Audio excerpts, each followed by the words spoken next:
بسم اللہ الرحمن الرحیم۔ السلام علیکم۔ میرا نام رخسار خان ہے۔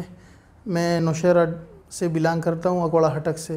میرے بھائی کو یہ کمر کے درد کا مسئلہ تھا، ان کو تکلیف تھی تقریباً 4 سال سے۔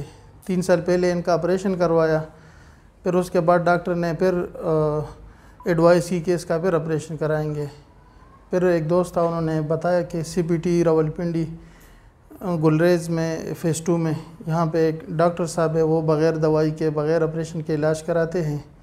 تو کل میں بھائی کو لے کر آیا تھا، کل 4 سیشن ہوئے، 2 سیشن ابھی ہوئے، تو ماشاءاللہ ابھی بھائی کہہ رہے کہ میں بالکل 100% ٹھیک ہوں۔ لیکن ڈاکٹر صاحب نے ایڈوائز کیا ہے کہ 15 دن یہ جو ایکسرسائز انہوں نے ایڈوائز کیے ہے یہی کرنے ہیں۔ تو میں دوسرے بھائیوں سے بھی یہی درخواست کرتا ہوں کہ اپنی مریض کو جو ہے نا اسپتال یا ادھر لے جانے کی بجائے یہاں پہ آ جائیں اور یہاں آپ چیک کر لیں۔ ماشاءاللہ جتنے بھی مریض آتے ہیں تو اللہ تعالیٰ سب کو شفا دے دیتا ہے۔ میرا بھائی بالکل ماشاءاللہ ابھی ٹھیک ہے، بس یہ 15 دن ایکسرسائز کریں گے، اس کے بعد انشاءاللہ نارمل زندگی گزاریں گے۔ Thank you.